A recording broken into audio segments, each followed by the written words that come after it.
গুৱাহাটীলৈ আহিল ক'ৰ পৰা কাজিৰঙাৰ পৰা আৰম্ভ কৰিব নে গুৱাহাটীৰ পৰা আৰম্ভ কৰিব?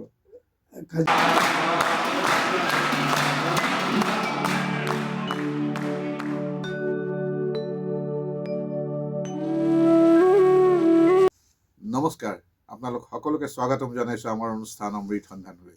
আজি আমাৰ মাজত আমি মাতি আনিছোঁ হঠাতে লগ পাই পেলাই হেম বৰা ছাৰক। হেম বৰাৰ কথা কি ক'ম, ক'ৰ পৰা আৰম্ভ কৰিম তেওঁৰ কথা আমি ভাবি নাপাওঁ। গাঁৱৰ ল'ৰা, কাজিৰঙাৰ গাঁৱৰ বেচা গাঁৱৰ ল'ৰা গুৱাহাটীলৈ কেনেকৈ আহিল, ক'ত কি কৰিলে, সকলো কথা আমি আজি তেওঁৰ পৰা জানিম। হেমদা, আপোনাক স্বাগতম জনাইছোঁ আমাৰ অনুষ্ঠানলৈ।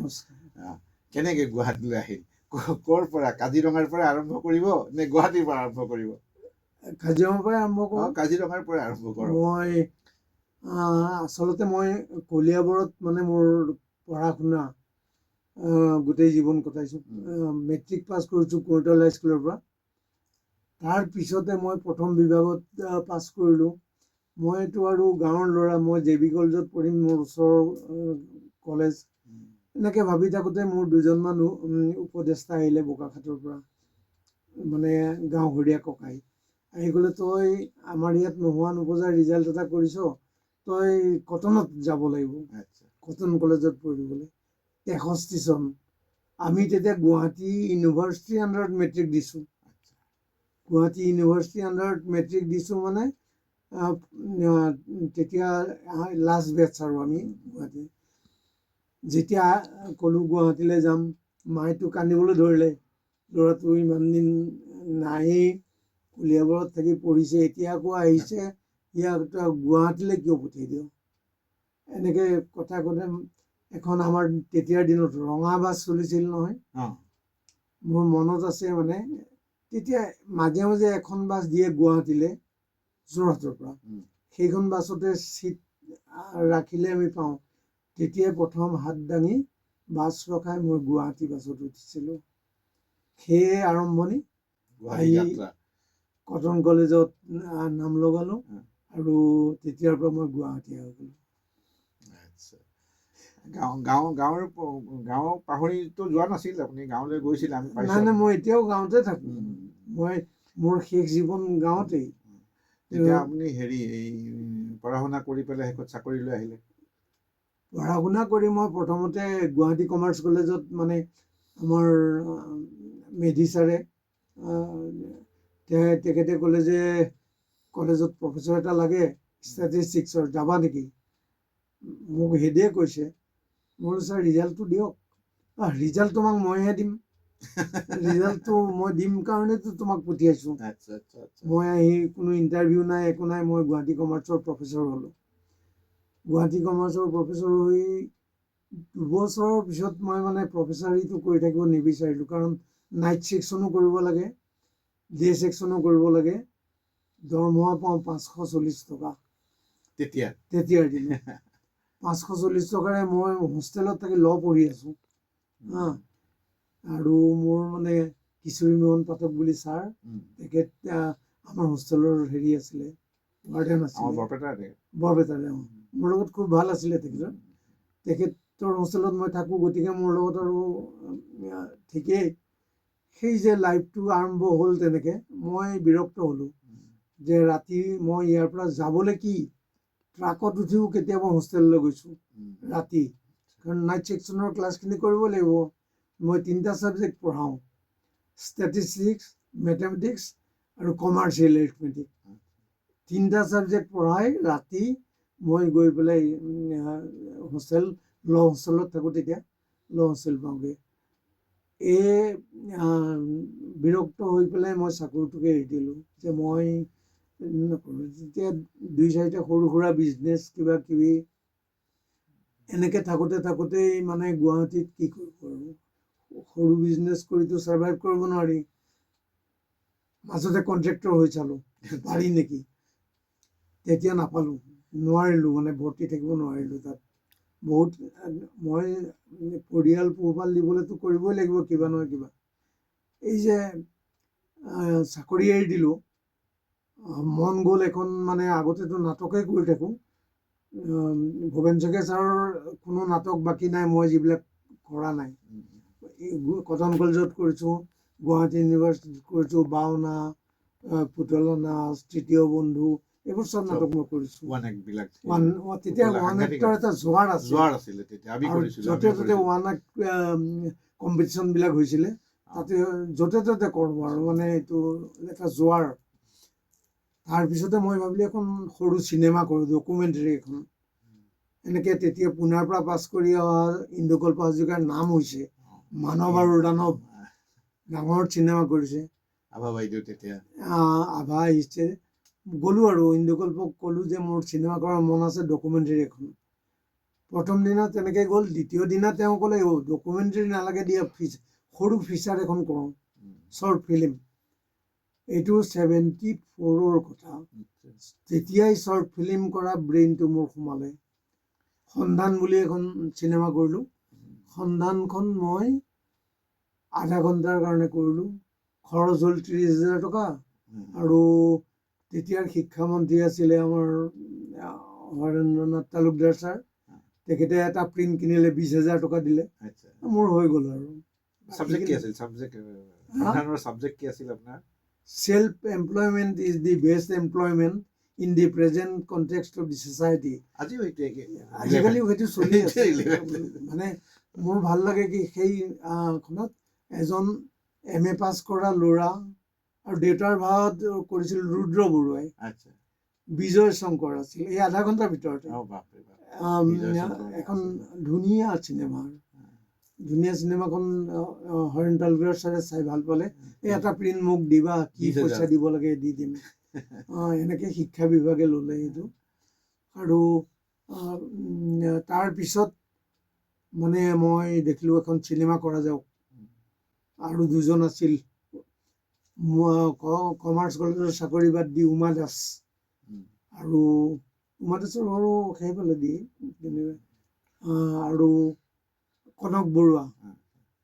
মই ক'লোঁ যে আমি কেইটাই মিলি এখন চিনেমা কৰোঁ।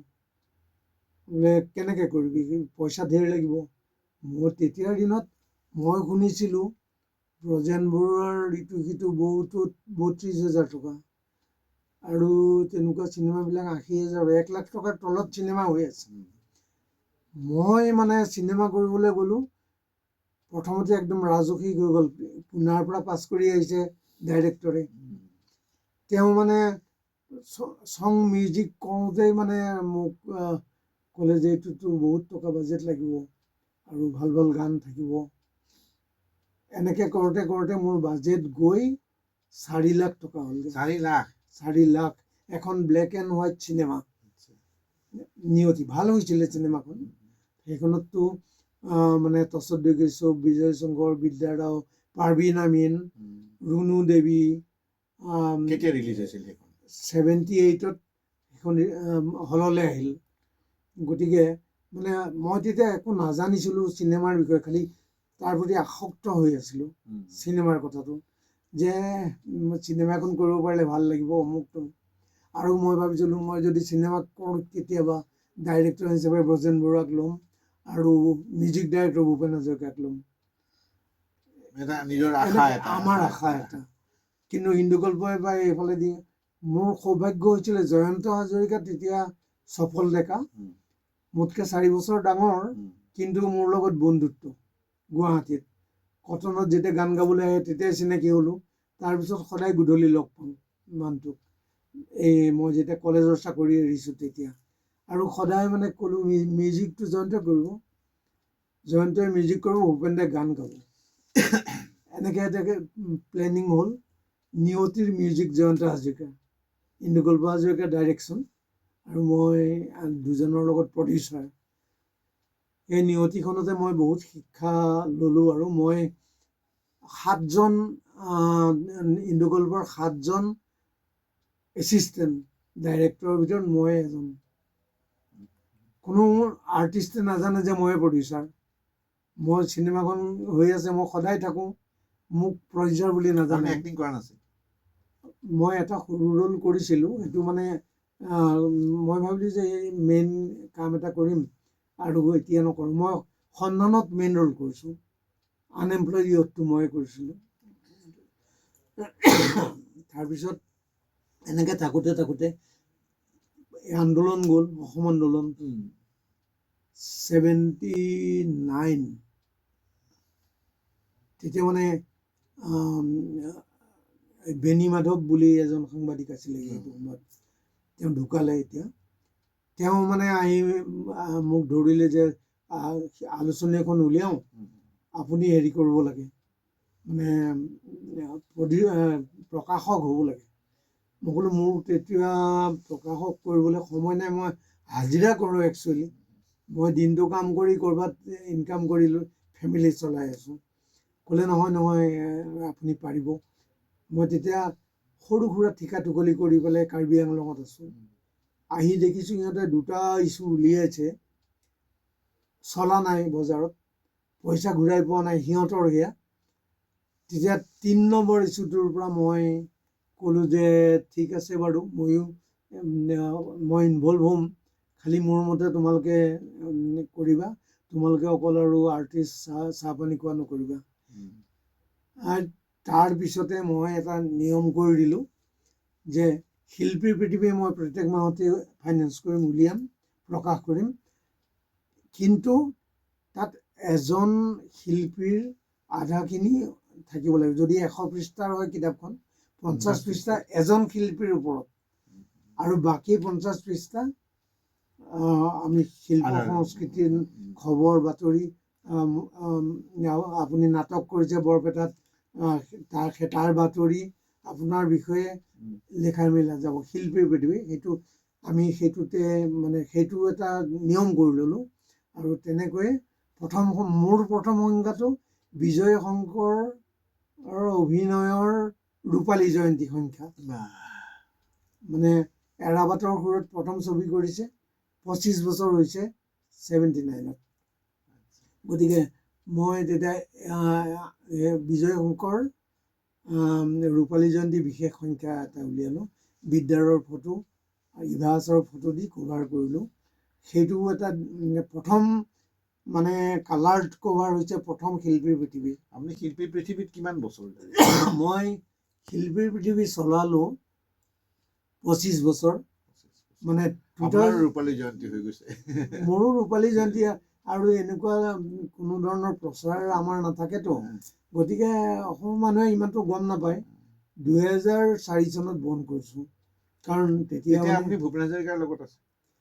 তেতিয়া মই ভূপেন হাজৰিকাৰ লগ কেনেকৈ পালোঁ?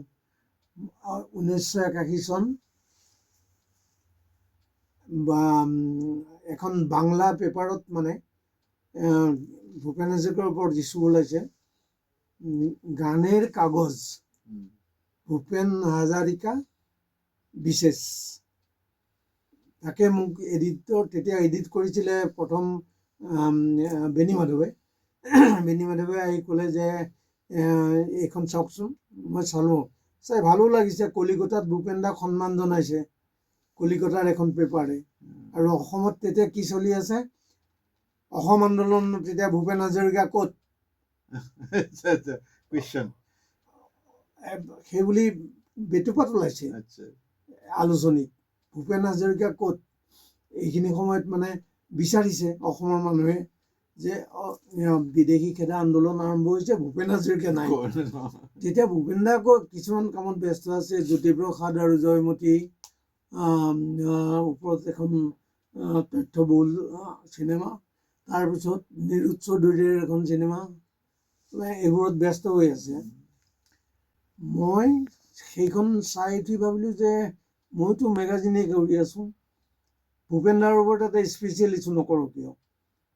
সেইটোতো থাকি যাব, মানুহজন জীয়াই থাকোঁতে কৰিব পাৰিম।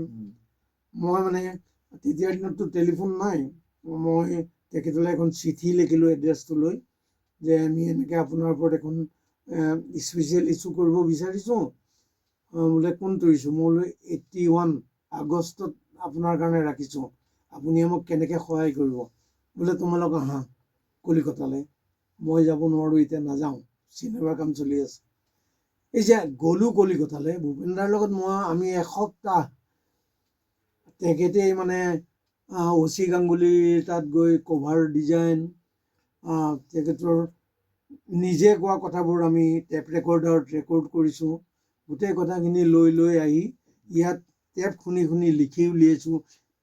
তেওঁ আকৌ আৰু কনচিয়াছ, চাবা দেই এইটো কিন্তু যেতিয়া লিখিবা মোক কিন্তু দেখুৱাই ল'বা, আচ্ছা আচ্ছা যাতে বিকৃত নহয়। কাৰণ তেওঁ কোৱা কথাটো আমি লিখিম, ভুলো হ'ব পাৰে। সেই তেনেকৈ ভূপেন দাৰ লগত মানে সেই আলোচনীখনৰ মাধ্যমেৰে প্ৰথম মই মানে ক্ল'জ হৈ গ'লোঁ। আৰু ভূপেন দাই পিছত শিল্পীৰ পৃথিৱীত এটা কলম লিখিম বুলি ক'লে আৰু নাম দিলে কৃষ্টিৰ পথাৰে পথাৰে। এতিয়া বহুত হেৰি ওলাইছে, কিতাপ ওলাইছে কৃষ্টিৰ পথাৰে পথাৰে বুলি, কিন্তু শিল্পীৰ পৃথিৱীত ভূপেন দাই কৃষ্টিৰ পথাৰে পথাৰে এটা মানে শিতান লিখিলে। তেওঁ য'তেই থাকক, তেওঁ বাৰ্লিনৰ পৰাও মোলৈ পঠিয়াইছে লিখা, তেতিয়াৰ দিনত চিঠি আকাৰে।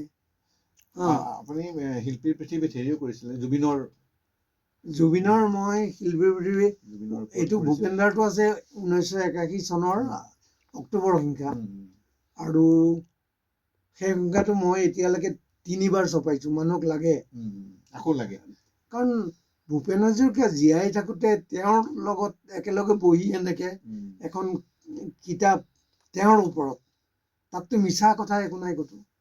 তেওঁৰ যিমান সম্বল, যিমান যি কথা চব, কিয় তেওঁ বিধানসভাৰ সদস্য হৈছিল, তেওঁ কিয় জ্যোতি চিত্ৰবন পাতিবৰ কাৰণে বিচাৰিছিল, সেই গোটেই কথাবোৰ তেওঁ নিজে কোৱা। আমি সুন্দৰকৈ উলিয়ালোঁ আৰু মানুহে এইটো বিচাৰে। এইটো ৰিচাৰ্চ ছাবজেক্ট হৈছে। ভূপেন হাজৰিকাৰ ওপৰত কোনোবাই সেইখন অইন আলোচনীত কোনোবাই যদি অকণ বেয়াও কৰিছে, আমাৰ আলোচনীখনত তাৰমানে ভূপেন হাজৰিকা অথেণ্টিক আছে।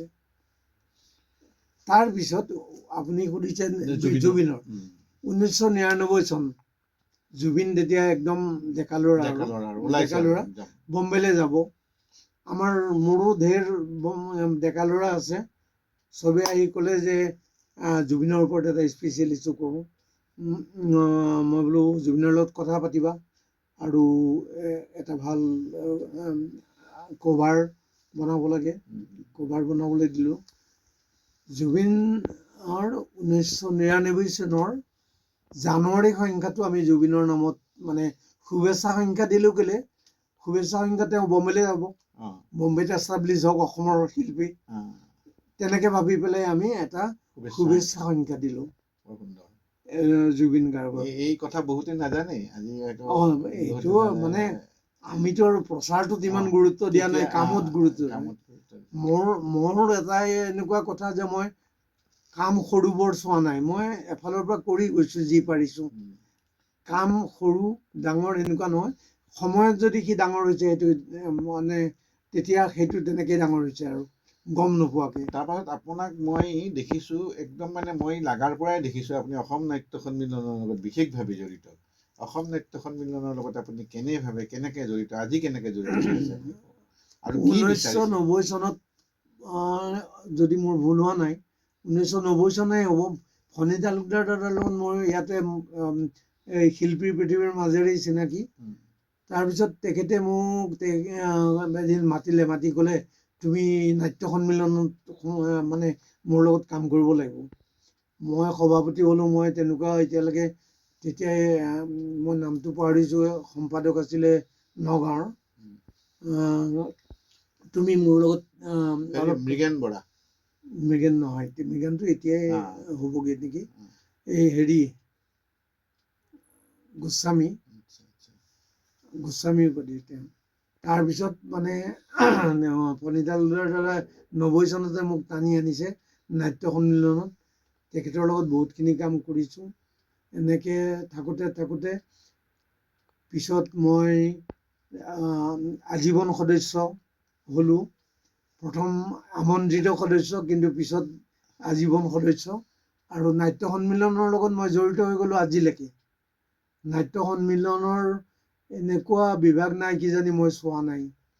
সভাপতিসকলতো ডাঙৰ ডাঙৰ মানুহক আমি পাতোঁ, অৰুণ শৰ্মা, ৰত্ন ওজা, এনেকৈ গোটেইখিনি আমাৰ যোগেন চেতিয়া, এনেকৈ গোটেই যেতিয়া মানে থাকে, তেখেতসকলৰ লগত কাম কৰি ভাল লাগে। কি তেখেতসকলে মৰমেৰে শাসন কৰে। গোটেইখিনি কাম আদায় কৰি লয়। কিন্তু কিন্তু অসম নাট্যখনক ৰিঅৰ্গেনাইজ কৰাৰ কিবা এটা মানে প্ৰয়োজন যেন ভাবোঁ। কিন্তু কেনেকুৱা ধৰণৰ য'তেই ফেষ্টিভেল হয় মানে আগৰ দিনত নাটক কৰাটোৱে ডাঙৰ কথা আছিল। উম, ফণী শৰ্মা, বিষ্ণু ৰাভা নাটক আমি ডিষ্ট্ৰিক্ট লাইব্ৰেৰীত চাইছিলোঁ। তেতিয়াৰ দিনত নাটকটো গ্লেমাৰ আছিলে। আমি আমাৰ অসমীয়া নাম দিছিল নটসূৰ্য, ফণী শৰ্মা, কলাগুৰু বিষ্ণু ৰাভা। আজিকালিতো আৰু মানে বেলেগ বেলেগ উপাধি ঢেৰ দিয়ে, কিন্তু ইমানটো সন্মান নিদিয়ে নহয়। নাটকৰ ৰিকগনাইজ কৰিবৰ কাৰণে আপোনাক এটা শক্তি লাগিব। শক্তি লাগিব মানে নতুনকৈ উঠি অহা ল'ৰা ছোৱালীক আপুনি সেই শিক্ষাটো দিব পাৰিব লাগিব। এতিয়া হৈছে নাটকটো গ্লেমাৰ হৈছে। এতিয়া মই নাট্য সন্মিলনৰ বিষয়ববীয়া বুলি নহয়, গ্লেমাৰতে বেছিকৈ চলা হৈছে। এইবাৰ নাট্য সন্মিলনে আপোনাক সন্মান দিছে, আমি আপোনাক মানে অভিনন্দন দিছোঁ। ধন্যবাদ ধন্যবাদ। ভাল লাগিছে খুব। সেইটো মই ভাবিছোঁ, মই যে 90 চনৰ পৰা এতিয়ালৈকে যে নাট্য সন্মিলনক মই কিবা এটা ছাৰ্ভিচ দি আছোঁ। মই কামপিত মণ্ডলৰ প্ৰথম সভাপতি। মই যেতিয়া দুলাল ৰয় প্ৰেচিডেণ্ট আছিলে, মই ভাইচ প্ৰেচিডেণ্ট। এনেকৈ বহুদিন মই মানে হেৰিয়াত, আৰু মই সদায় থাকোঁৱেই। মোক যিকোনো প্ৰকাৰে মাতে আৰু মই আমন্ত্ৰিত সদস্য। মই এটা কথাই মানে নাট্য সন্মিলনত তেতিয়া ভাল পাইছিলোঁ, সকলোৱে সংবিধানখনলৈ ভয় কৰিছিল। এতিয়া ৰিঅৰ্গেনাইজ কৰিবলৈ হ'লে আকৌ সংবিধানৰ কথা উলিয়াব লাগিব, সংবিধান মানিব লাগিব। সংবিধান নহ'লে কোনো অনুষ্ঠান বাচি নাথাকে, এই কথাটো জনাব লাগিব। আপুনি ধৰক হেৰিত এই দূৰদৰ্শনৰ লগতো জড়িত আছিলে, পাছত আহি পেলাই ঘৰত কিছু কাম কৰিলে। তাৰ পাছত আপুনি শেহতীয়াকৈ ছবিৰ লগত আকৌ জড়িত হৈ পৰিলে। দীঘলীয়া ছবি এখনো কৰিলে, বহুত ঠাইত বঁটা বাহনো পালে। সেই বিষয়ে আপোনাৰ কেনেকুৱা, আপুনি সন্তুষ্ট নে? দূৰদৰ্শনৰ কাম মানে মই অকল কমিশ্যন কৰিছোঁ এইটোৱে নহয়। মই জিতেন শৰ্মাৰ এটা ষ্টৰী প্ৰভাতী সুৰুজ বুলি কমিশ্যন হোৱাৰ বহুত পূৰ্বেই কৰি পেলাই বেষ্টো হৈছোঁ। মই মুনলাইট মিডিয়া পাইছোঁ সেইবাৰ শ্ৰেষ্ঠ।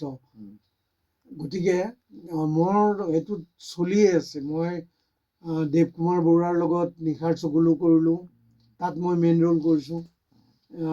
দেৱ কুমাৰ বৰুৱা মানে প্ৰমথেশ বৰুৱাৰ ল'ৰা। তেওঁ এখন কৰিছিল আপোনাৰ নিশাৰ চকুলো বুলি, জগন্নাথ শৰ্মাৰ প্ৰযোজনা। সেইখনত মই মেইন ৰোল কৰিছোঁ, মই এছ'চিয়েট ডাইৰেক্টৰ। তাৰপিছতহে 85 চনত মই সংকল্প কৰিলোঁ। 85 চনত সংকল্পখন কৰাৰ পিছত মই চিৰিয়েল কৰিছোঁ। প্ৰথম কৰিলোঁ প্ৰভাতী সুৰুজ, সেইখনে এৱাৰ্ড পালে। তেনেতে কমিশ্যন প্ৰগ্ৰেমটো আহিল। মই ভাবিলোঁ ইয়াতে নাটকো কৰা হ'ব আৰু মানে ব্ৰেড এণ্ড বাটাৰৰ কামো হ'ব, যিটো আমাৰ অসমীয়াত তেতিয়া বহুখিনি মানুহৰ পূৰণ হৈছিলে। এতিয়াতো নাই আৰু কাম চাম নাই। এতিয়াতো কাম নাই। এইটো আমাৰ ইয়াৰ শাসকসকলে ক'লে যে আমাৰ ইয়াত ইমান মানে অফিচাৰ নাই যে আমি চলাব পাৰিম, গতিকে এইটো বন্ধ কৰি দিব লাগে। আপোনাৰ ধৰক হেৰি, আমি শেহতীয়াভাৱে জয়ন্তী চুতীয়া ষ্টৰী এটা আপুনি কৰিছে। জয়ন্তী মোৰ ক্লাছ ফ্ৰেণ্ড। আমি দুইটা একেলগে 63 চনত কটন কলেজত পঢ়িছিলোঁ। গতিকে জয়ন্তী চুতীয়া, যেতিয়া আমাৰ এটা গ্ৰুপ আছে, বৰপেটাৰ বাৰীণো আছে মোৰ তাত, এনেকৈ গোটেইখিনি মানে আমি লগ খাওঁ বছৰত এবাৰ, এনেকৈ লগ খাই থাকোঁ। এই লগ খাই থাকোঁতে এদিন জয়ন্তীয়ে ক'লে, তুমি চিনেমা কৰি থাকা, মোৰ ষ্টৰী কেইটামান আছে, চাবা নেকি? মই ষ্টৰী দিলে কি হ'ব, তুমি প্ৰযোজনা কৰিম বুলি ক'লে ষ্টৰী পঢ়িম। তেতিয়া ক'লে, পঢ়াচোন বাৰু ষ্টৰীকেইটা, ভাল লাগিলে ক'বা। আৰু তেতিয়া তেওঁ মানে এই ক'ভিডৰ ওপৰত এটা ষ্টৰী লিখিছিল, বৰ হৃদয় বিদাৰক আৰু ষ্টৰীটো। মই ক'লোঁ ঠিক আছে, মই প্ৰথম তোমাৰ এই চুটি ছবিখন কৰি দিওঁ ক'ভিড থিমৰ ওপৰত। সেইখন কাঁ চলচ্চিত্ৰ মহোৎসৱত বেষ্ট হৈছিলে। পঠিয়াই দিওঁ আৰু আমিতো আৰু ৰেড কাৰ্পেটত নাযাওঁ, গতিকে আমি পঠিয়াই দিলোঁ, তাত পালে। সেইখন ছবিখনে কেনেকৈ পাইছে যে ক'ভিড থিমৰ ওপৰত বেষ্ট ফিল্ম। সেইখন কৰাৰ পিছতে জয়ন্তীক আৰু এখন চিনেমা কৰি দিব লাগে মানে মই ক'লো তুমি আৰু এটা ষ্টৰি দিয়া মোক, দিলে জংকাৰ বুলি ষ্টৰি এটা। প্ৰথমতে নামটো ঠিক হোৱা নাছিলে, পিছত চিনেমাৰ কাৰণে মই জংকাৰ কৰি ল'লো। এনে এইটো জীৱন বুলি গল্প এটা লিখিছিলে। মানে আজিকালি কি হৈছে, মই জুবিন গাৰ্গ থাকোঁতেও দেখিছোঁ যে আমি যেতিয়া কিমতে ভকতি কৰিব তোমাতে হৰিয়ে, তেতিয়াও কীবোৰ্ড বজায়। এই যে চেঞ্জটো হৈছে, কিন্তু সুৰটোতো চেঞ্জ হোৱা নাই। আমি সেই সুৰটো যদি অটুট কৰি ৰাখোঁ, ইনষ্ট্ৰুমেণ্টেল চেঞ্জ এটা যদি হয়, মিউজিকটো যদি আমি এটা উচ্চ খাপলৈ লৈ যাব পাৰোঁ, আমাৰ অৰিজিনেলটো একদম থাকিব। মই বৰগীতটো বেলেগ কৰিব নোৱাৰোঁ, সুৰটো একে থাকিব। মই লোকগীতটোও বেলেগ কৰিব নোৱাৰোঁ, বনগীতটোও বেলেগ কৰিব নোৱাৰোঁ। এই গোটেই গীতবিলাক গোটাই মই মানে স্ক্ৰিপ্টিং কৰিলোঁ। স্ক্ৰিপ্ট কৰি মই দেখিলোঁ যে ফিউজন এটা কৰা যাওক, মিউজিকেল ফিউজন, ইনষ্ট্ৰুমেণ্টেল ফিউজন। গতিকে এইটো মই কৰিলোঁ। এই চিনেমাখন প্ৰথম মই ৰিলিজ কৰিম আৰু এনেকুৱা সময়তে বাৰ্লিনত এনে পঠিয়াই দিছিলোঁ। 4টা এৱাৰ্ড পালে, best film, best director, best music Sadananda Gogoi সংগীত দিলে, বেষ্ট মিউজিক, আৰু মানে সৰু ল'ৰা ছোৱালী আৰু ফেমিলিয়ে চাব পৰা এখন বন্ধুত্বপূৰ্ণ ছবি। এইখনে জংকাৰ শেহতীয়া ছবি কৰিলোঁ। আৰু শেহতীয়া ছবি মই জানো যে এইখন ৰাইজে বৰকৈ চোৱা নাই, কিন্তু এই যে এইখন যে এখন অসমীয়া ছবিৰ ভঁৰাললৈ মই যে এটা অৰিহণা আগবঢ়াইছোঁ, এইটো মই ভাবি থাকোঁ। আৰু আপোনাৰ ভৱিষ্যত পৰিকল্পনা কি? ভৱিষ্যত মই এখন চিনেমা মানে কৰিম বুলি এবাৰ মহৰত কৰিছিলোঁ। মই আদিল হুছেইন আৰু জয়া চিলক মই মাতি আনিছিলোঁ, আৰু মই মহৰত কৰিছিলোঁ। দুলাল ৰয়ে এক্টিং কৰিছিলে ফাৰ্ষ্ট শ্বটটো। সেই চিনেমাখন মানে মই নাটক এখন চাইছিলোঁ আমাৰ মহেশ কলিতা ছাৰৰ। মহেশ কলিতাই মোক ইয়াৰ পৰা ৰঙিয়ালৈ লৈ গৈছিল এখন নাটক চাবলৈ, গৈ চালোঁ। সেই কাহিনীটো মই মানে স্ক্ৰিপ্টিং কৰিলোঁ, কৰি পেলাই সেইখন এতিয়া মানে শেষ ছবিয়ে হ'ব চাগে। সেইখন কোনোবাই যদি মই অৰ্গেনাইজ কৰি আছোঁ। জয়া চিলৰো কৰিবৰ মন আছে, এটা পুলিচ অফিচাৰ ৰোলত তেওঁ মানে সোমাব, আৰু আদিল হুছেইনো সোমাব। সেইটো এটা যোজা চলি আছে। আপোনাৰ শুভেচ্ছা থাকিল, হওক আপোনাৰ কামটো। দাদা, আপুনি আমাৰ মাজলৈ আহিলে, মোৰ লগত কথা পাতিলে, মই খুব ভাল পাইছোঁ, পৰম আনন্দ। নাই, ময়ো আপুনি যে এনেকে মোক যে মই এনেকে আৰু আমাৰ মানে এনেকুৱাই আৰু ফটাককে কিবা এটা কৰি পেলাই কথা পাতো। এইটো মই খুব ভাল পালোঁ আপোনাক লগ পাই। আপোনাৰ সেই হনুমান সাগৰ বন্ধা চাওঁ আগতে চাইছিলোঁ, এতিয়াও সেইখনেই নাম কৰি আছে। কিন্তু আৰু আপোনাৰ নাটকৰ গোটেই কিতাপকেইটা মই লৈছোঁ। আপোনাৰ ইয়াৰ পৰা মই শিশু নাট বিচাৰি আছোঁ। কেলে সৰু ল'ৰা ছোৱালীক নাটকৰ মাজলৈ নিনিলে আপুনি মাজ বয়সত অহা নাটকতকৈ আজিকালি ইটো ছাইড বেছি যায় মানুহ, মানে চিৰিয়েল চিনেমা এইবিলাকত মানুহ গুচি যায়।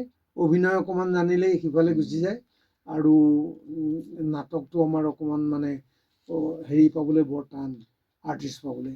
দাদা, আপোনাৰ সুস্বাস্থ্য কামনা কৰিলোঁ, সুদীৰ্ঘ জীৱন আপুনি যাপন কৰক একদম সক্ৰিয়ভাৱে, তাকে আমি ভগৱানৰ ওচৰত প্ৰাৰ্থনা জনাইছোঁ। আৰু আপোনালোকে চাই থাকিব আমাৰ অনুষ্ঠান অমৃত সন্ধান, ফ'ল' কৰিবলৈ নাপাহৰিব আমাৰ এই অনুষ্ঠান। নমস্কাৰ, আজিলৈ সামৰিছোঁ। ধন্যবাদ।